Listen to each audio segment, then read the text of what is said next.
Word. So week 2, this week, we're going to be focusing on harnessing our metabolic power of the brain. So you may have heard me say this maybe in Unleash, that I've been taking a course on this. So this is all research-based stuff. I find it fascinating, and I've been incorporating a lot of it because I'm kind of doing it a couple weeks ahead of you guys, but I'm sharing a lot of the information I've been learning with you guys. Sorry, I have to turn my little heater off. But it's really fascinating, and excited to see how it helps us all. So last week we just covered kind of like getting an understanding of where you're at, getting a baseline of where you're at, helping you have an understanding of where you're at, and as far as our relationship with food, and just understanding that we all have an emotional attachment to food in one way or another, and that's totally normal and okay, because it's kind of like a biological thing. It's just the way, we're born that way. But then we have life circumstances and family dynamics and things like that that come in, and stress and things like that that impact it as well. So that was kind of the goal last week. So hopefully you guys did some journaling. If you haven't yet, get to it. Make sure you get your journaling. Journaling is everything with this. Journaling the questions, and putting some thought into it. So taking the 15 minutes at some point during the week is important. I will have journal questions that I will be posting after tonight's call. I'll mention them at the end of the call, but I will then post it, like write it down so you guys have it. But tonight we're going to be talking about how much our brain impacts our metabolism, and we're going to look at stress, huge one. We're going to look at how we look at time, and just really kind of how we look at food in general. So we're going to start with how we look at food, and then we'll get, I said it, we're going to look at how we look at food, stress, and then time, and then I'm going to have some challenges for you for the week, some things for you to really focus on. And this, again, like I said last week, this isn't, even though we're focusing, food is kind of like the topic, it can help us in many ways of our lives, many different ways. So I want to make sure that those who are catching this, or, that even if you're like, this isn't a big issue, it really is important to go through this stuff, because it can help you in a multitude of ways. So the first premise, and I mentioned it last week, is really driving in that there's nothing to fix in any of us, and to recognize that this is all, life is truly a journey of experiences, trial and errors, in all areas of our life. It's not just like, I'm not there yet, I suck at this, I'm terrible at this, I need to fix this. It's not about that. It's about like what the journey is. What are we learning when we fail? When we fail, in our mind, it's really just a learning opportunity. So really need to switch our mindset on that, and this takes a lot of work. That mindset piece is really like integral into this whole process, and how we look at it. So our mind has so much power. I'm sure you've heard stories of people who have, been diagnosed with cancer, for example, and then like through a variety of different things, some how they look at things in a positive mindset can impact how their body reacts in a multitude of ways. I have a friend from college who was diagnosed with stage 4. Which cancer was it? Hodgkin's lymphoma. This was like 5 years ago. And I have never seen a person who looks at life this way. And the girl beat the damn cancer. It was amazing. It's pretty incredible how much the brain and how we set our mindset can impact our health. And we're going to talk about that. And I'm sure, yeah, Jen, you're nodding, you're a nurse. You probably see that firsthand, and people's attitudes and how it impacts how they recover. It's not the be all end all, but it can impact it. So the first thing we do is we need to understand how we are as an eater. Are we a fast eater? And we kind of talked about a little bit, there was a post about it, and I know a lot of you guys responded, but do we eat fast? Do we eat without paying attention? And are we you know, just doing it to get it done? Are we just consuming so much and then you feel like lethargic and gross? And, you know, so really understanding what that looks like when you sit down and eat a meal, not just the emotional component, but when you sit down, what does that look like? Do you sit down in front of the TV and mindlessly eat? You sit at a table with your family or even by yourself and take it in and slowly eat and enjoy the food. I would probably say like 75% to 95% of the people shovel it in, whether they're eating with a family or whatever they're doing. But many people, we live in a fast-paced society, so we've just become accustomed to eating fast. But that's one area we're going to talk about in a little bit. So we have to look at, you know, kind of, like I said before, you know, this whole process, it's trial and error, what we're trying. We're going to try different things, but what I need from all of you guys is to try different things. Try the things that I'm suggesting. Some things are going to work, some things aren't going to work, but we're going to try it out. And letting go of having a perfect diet because it doesn't exist. Letting go of that all or nothing thinking that I'm a bad eater or I am a binge eater. Do not put I am before those statements because you are not those things. Those are behaviors that we engage in from time to time, sometimes more frequently than we like, sometimes less frequently than we think we do, you know. So take the pressure off. Like, it's not that big of a deal. It might feel that way, but in the grand scheme of things, we really, I'm going to mute you guys just because I hear background noise sometimes, but I just take the pressure off. Like, at the end of the day, this doesn't have to weigh so heavy on us as it does. Okay, so we have to take the pressure off. Take the don't put so much blame on yourself. And I am poster child of that, where I get so hard on myself if I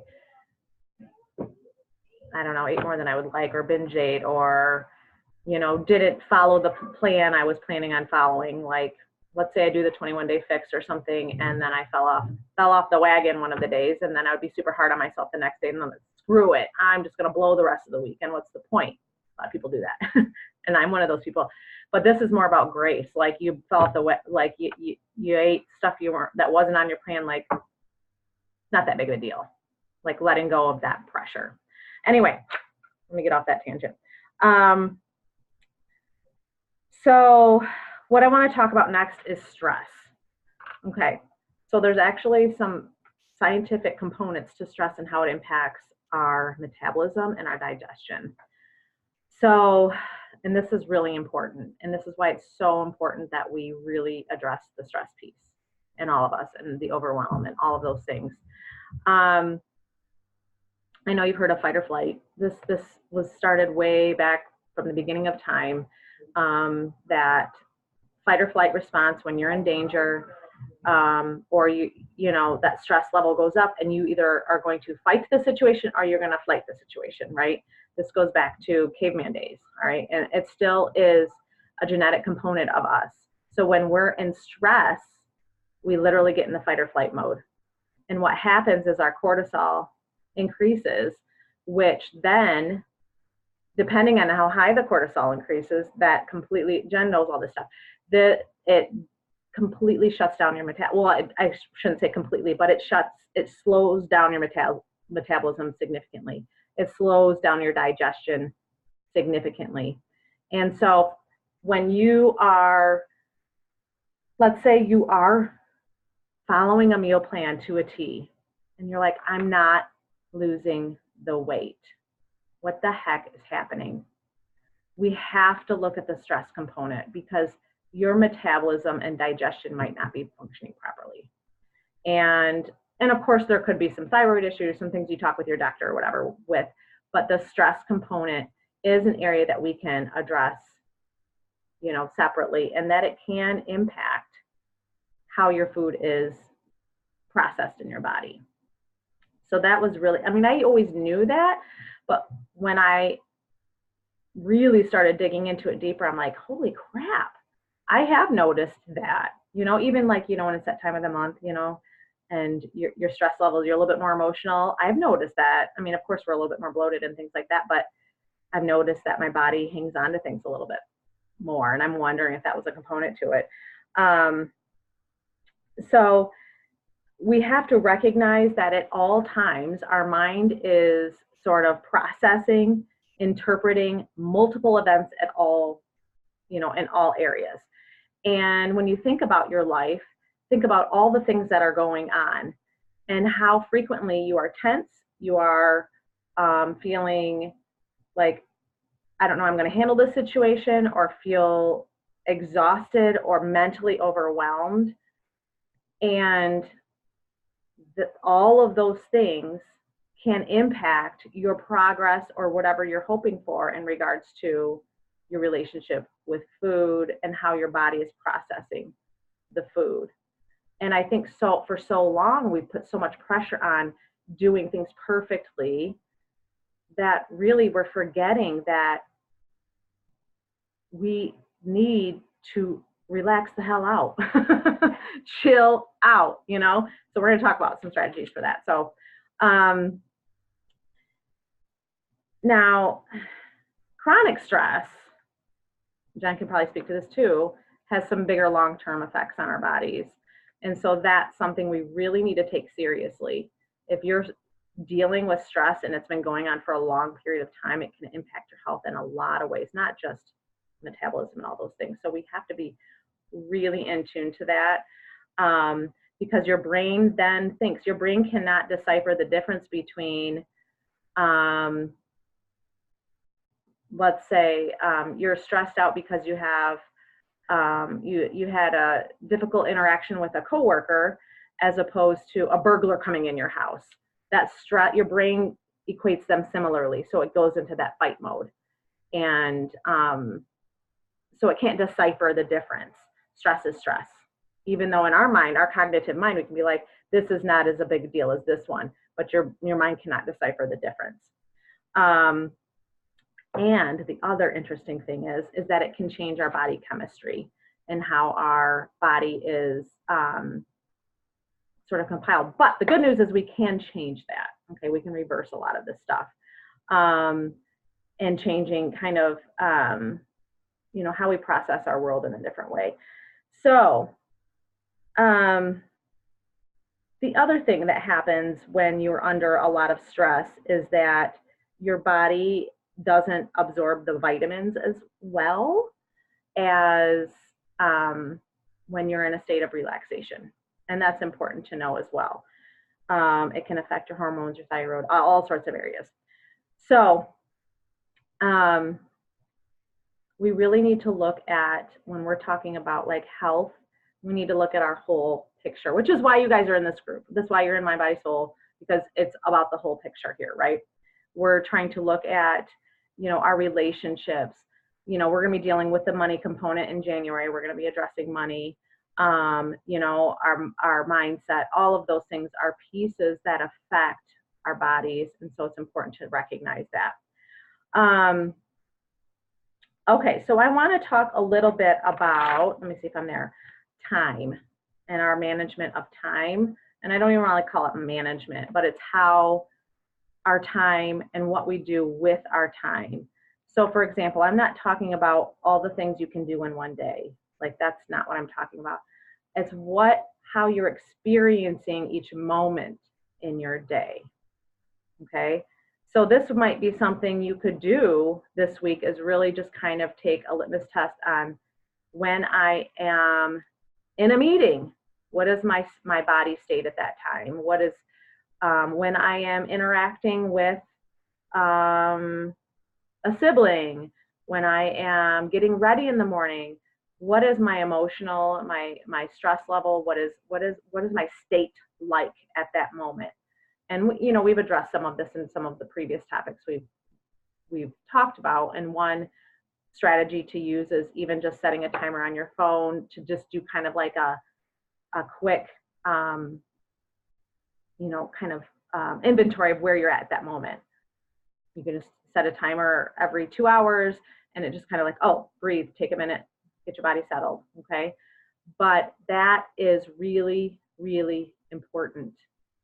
That sort of living and being in the moment is very difficult, but it's really something that we need to aim for and strive for because it can impact your health in a lot of ways.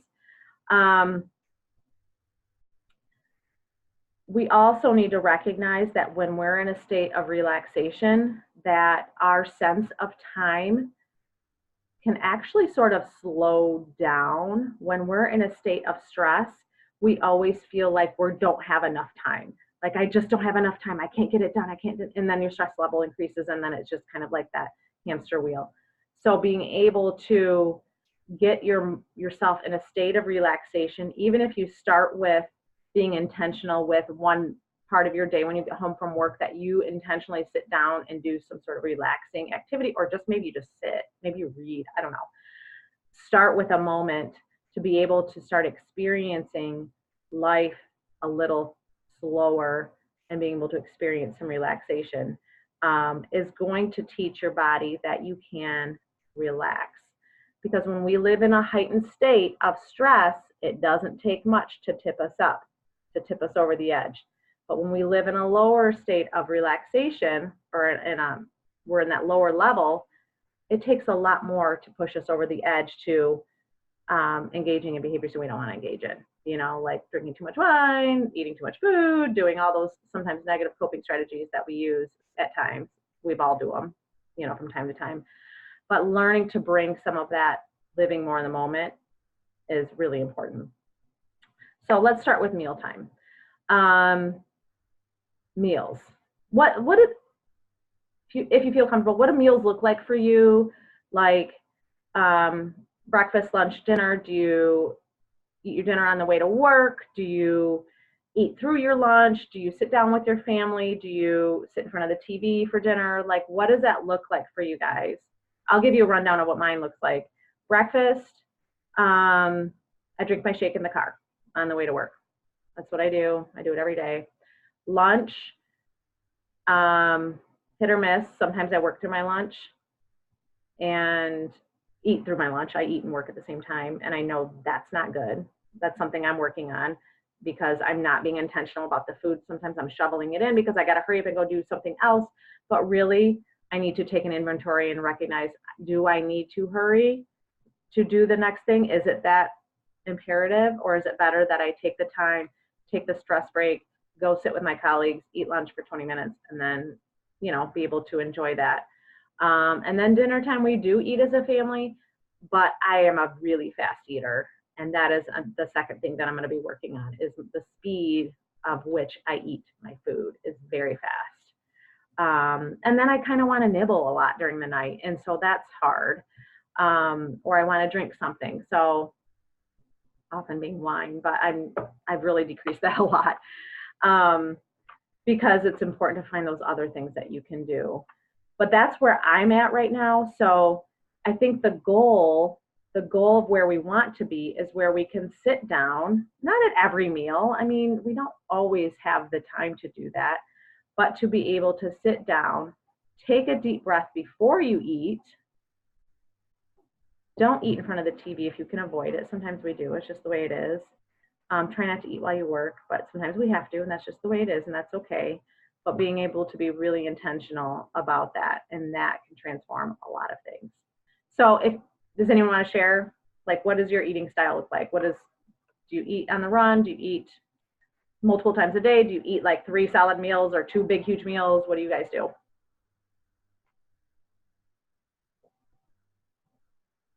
Let me unmute you, Jen.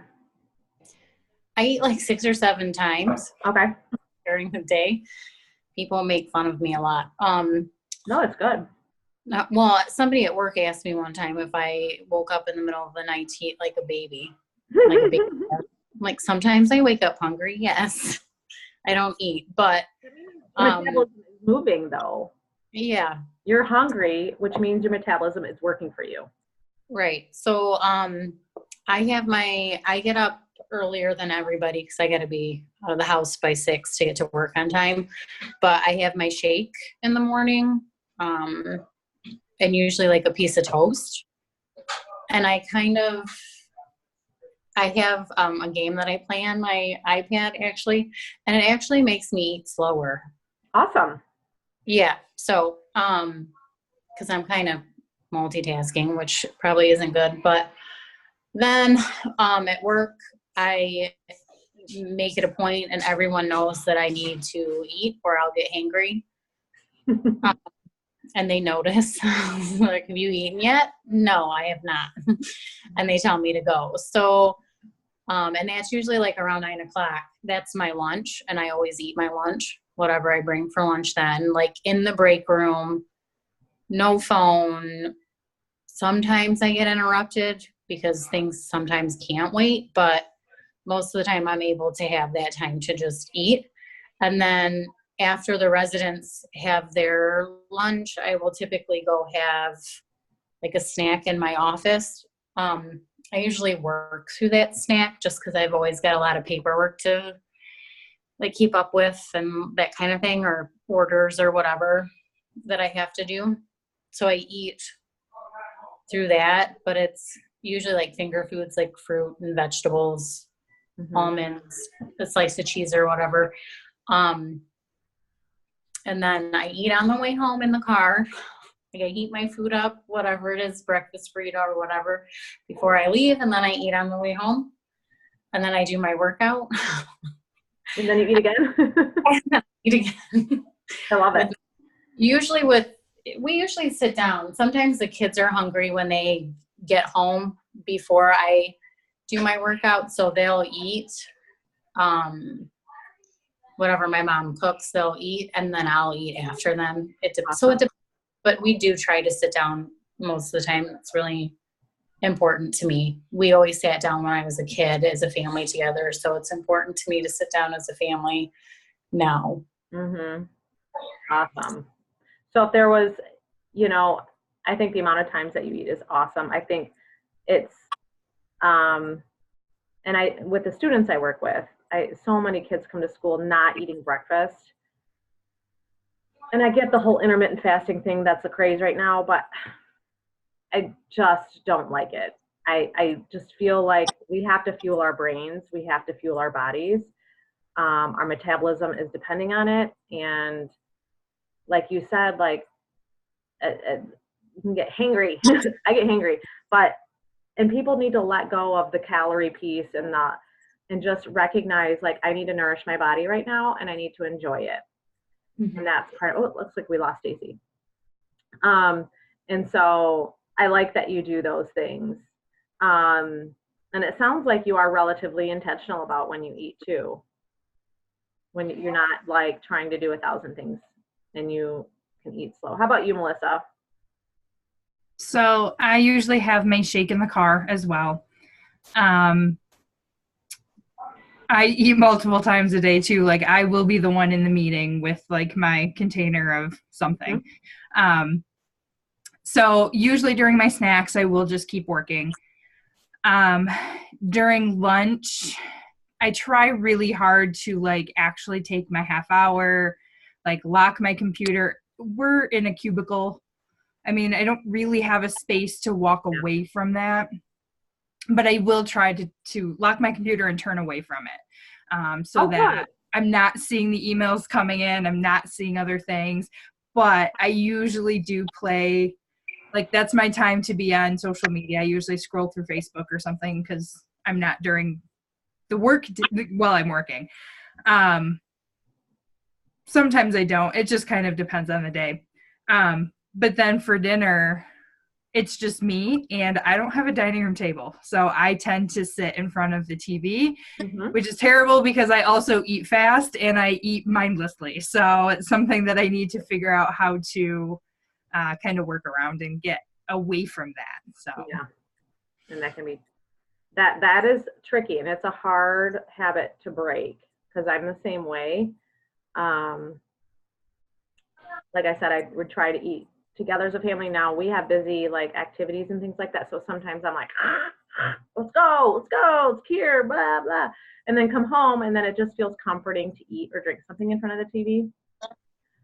So and we're going to get into a lot of that stuff down the road, so don't worry, we'll talk about some of that. But right now, recognizing how intentional we are when we eat is really important. Like, what is our intentional level with it? And it sounds like you have some moments of intentional in your eating and then some moments where it's mindless. Usually that's pretty normal, you know? Yeah, during the day, because I have everything packed and planned and It's a lot those sort easier. of things, I'm usually good. It's when I get home. 100%. And that's like 90% of people. Yep. You don't have any control. How about you, Stacey? Are you willing to, if you're willing to share, Yeah. I do terrible. In the morning, I usually wait until I get to work and eat at work. So, and it's usually a yogurt, cottage cheese. We have a cafeteria where I work, so sometimes I'll go down and get a scrambled egg. Lunch, it's usually, I'll either go without or I'll have fruit and a yogurt if I have yogurt for breakfast. If I remember to bring something from home, I'll eat that. But half the time, I'm always in too big of a hurry in the morning to bring anything from home. I don't do anything at night to prepare for the next day, even though I know I should. I don't. I'm home alone most evenings because my husband works from 5 in the evening till 1 in the morning. Oh, wow. So, yeah. So there's nobody to cook for but me. Right. So I don't do it. I used to cook all the time. I used to make great meals. I used to plan everything out, prepare it. I used to think about what I was going to make and put some effort into it. I put zero effort into anything anymore. So I just go to the cupboard, grab whatever is convenient. Right. And I eat it. And I, for the moment, don't care until I feel miserable. And then, right. And then I care. That was kind of the after effects of, oh boy, I probably shouldn't have done that, but oh well, I did anyway, so who cares now? And then it just snowballs and it just keeps continuing on to the evening until I'm so disgusted with myself that about 9 o'clock I go to bed. Gotcha. Because that's the only way I can stop it. Gotcha. So I think number one for you is, first of all, being okay with this is where you're at in your life, and that's okay. Like, it's just the way it is. And it sounds like your husband didn't always work evenings. He has worked evenings, but he used to have different days off, or not different days off. He used to have set days off so we could kind of plan things. Gotcha. But it's not like that anymore. He works every weekend. So it depends on what day of the week he has off. It fluctuates. So it's very difficult to plan anything. Yeah, gotcha. So it makes it rough. Absolutely. So hopefully you did the journaling exercise we did last week and really get okay with where we're at, all of us. Oh, we are human beings, emotional human beings, that we have life circumstances and we have habits that we've gotten into. And then we have emotional attachments to things where sometimes that emotional attachment to the immediate fix, whatever it might be, we've gotten used to doing certain behaviors and like forgiving ourselves. Like there's nothing really to forgive, but really letting go of that guilt. That's really what I want you guys to make sure that is intact, because you can't change anything unless you love what you have. I know it sounds kind of counterintuitive, but it's true. Especially when we're thinking about like that stress level we're talking about, when our stress is up, cortisol is up, and whatever, metabolism goes down. If you are hating your behaviors or your body or whatever it might be, but you're still wanting those positive, it's not going to work. We have to work on first loving all the things, loving all the behaviors. Like if you're going to go to the cupboard and eat the foods, enjoy the food. You know what I'm saying? So if you go to the cupboard, Stacey, and you're like, I just don't care, I want you to go to the cupboard, take it, and I want you to savor it. Because when you're eating in a moment of hurry or just like stress or just like I don't care, it's really not working for you. You'd be better off just eating the food anyway and be like, this food tastes good. You know what I mean? And like keep your stress level down, because that's only going to help your body functioning. You know what I mean? And it helps the whole self-love piece.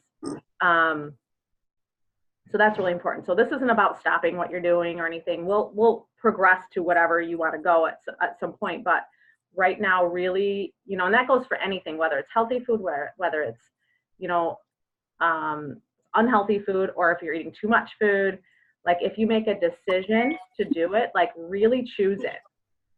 You know, don't do it mindlessly, choose it. Or choose not it. You know, if you're making a decision, I'm not going to eat that, relish in that, like, whew, I feel good. Or if you choose to have that bowl of ice cream, which is my thing, I love ice cream, I'm going to really enjoy it, because that's better for my body than for me to, I'm so mad at myself for eating this, but I love it. It tastes so good. It's relieving a little stress right now. Really bad for you. So enjoy it. Well, it's like my husband teases me because I eat slow. I'm a very slow, I'm a really slow eater. That's awesome, I mean, actually. He could be on his second plate and I'm still picking at my first plate. And I'm like, well, I want to enjoy it, because I'm only going to have one plate of whatever it is I'm eating. And I want to enjoy every last bit. And I always eat whatever's my favorite on my plate. I eat that last.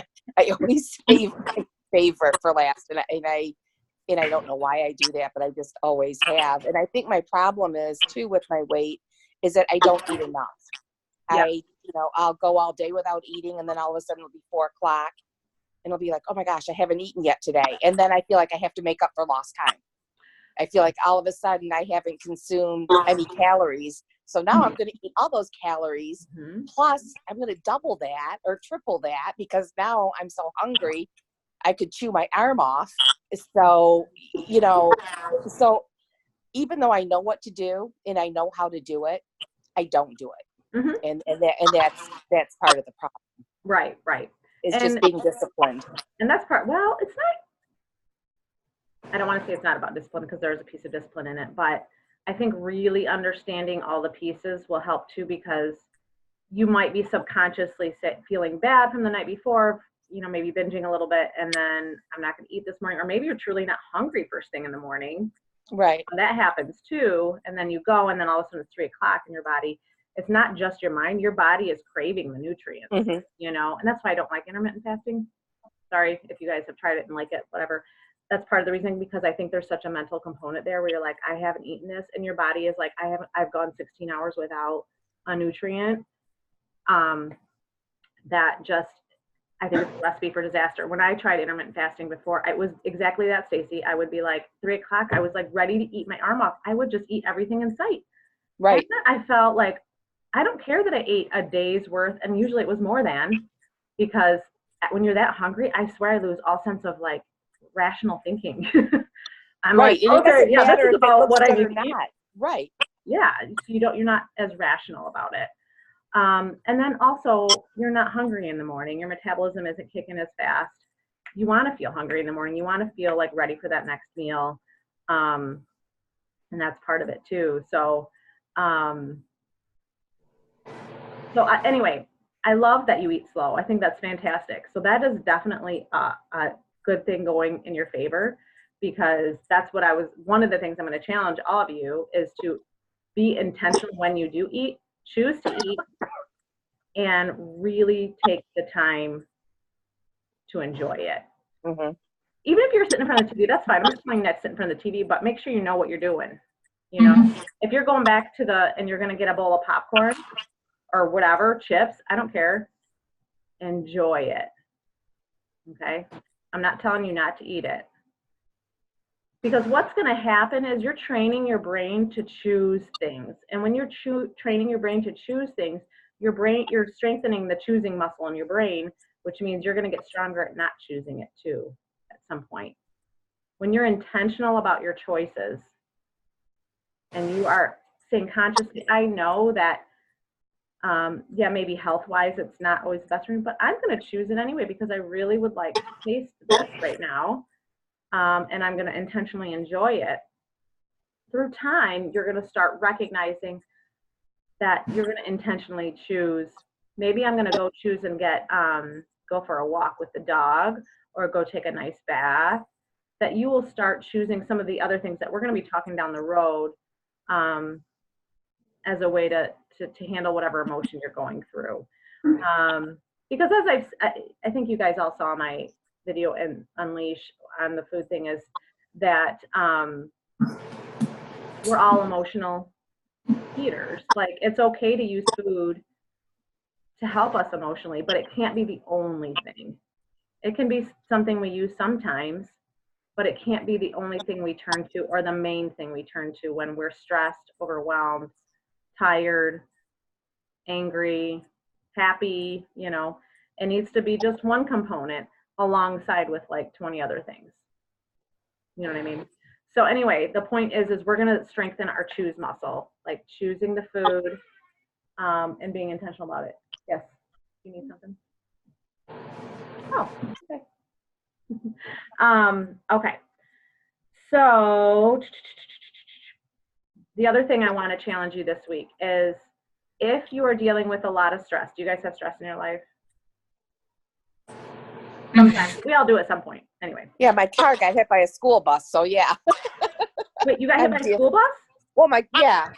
So I'm dealing with all that. So yes. I didn't realize it was a holy crap, girl. Yeah. So yeah, you're took dealing out the with whole driver's side of my car. Oh my God. I knew. Yeah. Okay. So I challenge you, if you're in a moment of stress and you're about to go for the food, I want you to take 2 deep breaths before you grab the food. And I'm not saying not to grab the food, but I want you to eat in a state of relaxation. I really want to challenge you in that, and not eating in a moment in a stressful state of mind. We want to, every time we eat, to be in relatively a calm state of mind, because again, it helps the stuff I talked about earlier. We want to help our metabolism, help our digestion, all those different things. But being in that state of relaxation is really important. So if you're going to stress eat, I want you to stop and think first. Try to get your body in a calm state and then choose to eat. So I'm not saying not to eat, just stop first and then choose to eat, and try to eat intentionally. So that is really the heart of the focus this week. And recognize that you are in control. You're in the driver's seat. You get to choose what you do with your life. You get to choose how you handle all the things. Empower yourself to know that you can do whatever you want.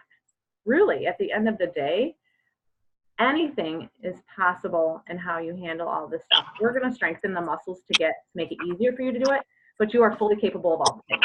All of you are. All of us are, I should say.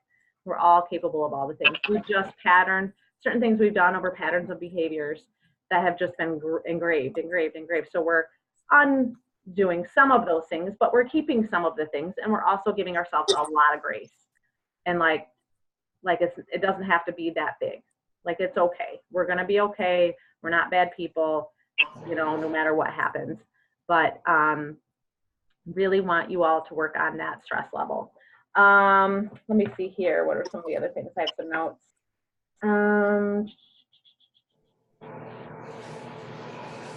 Getting in that relaxation response.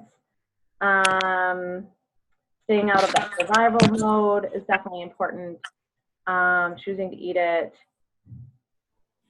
Okay. Oh, the other thing I want to talk about, and this goes with the self-limiting beliefs we talked about last month, is I want you to really notice. So this is the second that I mentioned. I want you to really notice when some of those negative thought patterns, like you said, Stacy, sometimes it's like after you're done and then you feel like, I want you to notice those thoughts when they come into your head.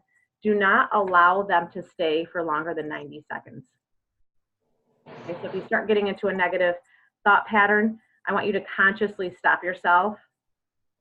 And whether you choose to just do a different activity or say something positive, a different statement to yourself, whether you just need to, maybe you need to pick up the phone and call someone, maybe you just need to do some sort of self-love activity. I want you to recognize it and stop it, because it is not healthy for you. It is just as bad as if you're cramming your face with a whole cake or something. You got to think of the negative thoughts as bad as the worst type of foods you can put in your body. Okay, so let's really hit those hard. Let's really think of this mental component is bigger than the stuff that's going in our mouth right now. We're just worrying about that piece of it. Okay, so, oh my gosh, I still have more notes here. Okay. The other thing I want to talk about, oh my gosh, we're at 8:48, I'm sorry. Okay, one more thing to talk about is I want you to, one thing that was interesting that I learned is the whole idea of having an addiction. I don't think any of us have an addiction, okay? But sometimes I say this, I'm addicted to ice cream, or I'm addicted to wine, Diet Coke. To recognize our language and how we talk about those things, because you really can't be addicted to, when I'm talking about food in general, you can't be addicted to something that is required for us to sustain our life. So really having a food addiction, I want you to think about it differently, okay? That we really like a certain thing, we have a pattern of behavior that we really enjoy doing it, but food is a requirement for living, you know? It's different than like smoking cigarettes. Smoking is not required to live, and you know, or doing cocaine or something crazy like that. That's different. But food, we need to have food. Yes, we might like a certain food more than others, or a certain drink like Diet Coke or wine or coffee, which I'm drinking right now, and that's okay. So letting go of that language of I am addicted to, or I am a binge eater, or I am a stress eater. Let's let go of that language and say I engage in these behaviors. Like I'll do these behaviors sometimes, or maybe more than sometimes, and that's just a behavior. It's not who you are. So we got to let go of making that connection there. Okay, so in summary, goal: loving ourselves where we're at. I want you guys to work on slowing down your eating. Okay, and if you can add on 5 to 10 minutes to your eating meal time, that's great. Stacey, you've already got that down, it sounds like. And if you're in a stressful state of mind, when you're going to grab the food, stop. I want you to take a deep breath. If you can go into do a different activity, like go for a walk and think things through first, but don't eat when it's in a stressful state of mind. Get yourself in a relaxed state of mind before you eat, and really work on that language. I am going to have some questions for you. I'll just briefly go over them for you real quick. Well, actually, they're practices. One of them are all the things that I just told you about. So I'm going to write this all down for you. The second one is a journaling exercise where you are going to write down kind of like an inventory of all the things that cause stress, small, big, medium stress levels, okay? And then I want you to be super thorough with it. We're gonna really get in tune with where those stressors lie. And it might be a list that you kind of come back to and you add to or whatever. Because sometimes when you sit down, like you don't always access it right away. So it'll be an ongoing list. And then once we're done, or once you're done with that list, let's say later this week or the Saturday or Sunday, whatever, look at the list and kind of think about the ones that jump out at you a little bit, and what are some, what did you learn, and really just kind of sit on it and think about it for a minute. Any aha moments that you can kind of come from it, like, oh, like a big stress that I'm dealing with every day is whatever it is. And then we're going to identify which stresses are self-chosen, which means we inflict about ourselves. So we're going to get really in tune with that versus things that are out of our control. So I'm going to type that all out for you. And then we're going to do the same thing for relaxation. What are the things that relax you? So we're going to start getting really, we're going to create a toolbox, so to speak, of all the things that bring us in that relaxed state of mind to help us in all of those moments. So there you have it. So a lot of information. I'm sorry I went longer than I was planning on it, but I will create the document similar like I did last week. It'll be like in a Google. You'll have to print it out because you can't edit it. Otherwise, we all see each other's. Or you can just jot it in a journal, which is fine too. And it's for your eyes only. You can share with me if you'd like, but it's really for you to be able to process some things and understand. And when we have a full understanding of things, we act differently. You know, we behave differently. Because I know I heard you say, Stacey, earlier, it was just like the self-discipline piece. There is a piece of self-discipline, but really it's getting it deeper into the why behind all of the things that we do, Mm-hmm. you know, not just with food and stuff like that, but and that is going to drive your behavior change for whatever we're aiming for. All righty. So, do you guys have any questions or anything you want to add? All right, cool. Well, cool. Well, thanks for hopping on. We'll probably do. Are you guys traveling for Thanksgiving? Just out of curiosity, doing anything? Then about an hour away, just up to my son's. Oh, fun! Awesome. Yeah, him and his wife are doing it this year, so I don't have to do it. So that's nice. I know. I've been waiting for that. It took a long time, but finally. You sowed your seeds. You get to reap the benefits. Exactly. Of your adult children. Right. It only took 30 years. Yeah. Yeah. Yep. I bet. So anyway, Yeah. so I have to figure out what my schedule is, but we'll have a Zoom Monday or Tuesday. Hopefully you guys can hop on. We'll kind of review what we did this week. I'm probably going to touch base with everyone individually just to see where you're at privately and dealing with a lot of this stuff. And then we'll, Monday or Tuesday, we'll go into the next week and work it all through together.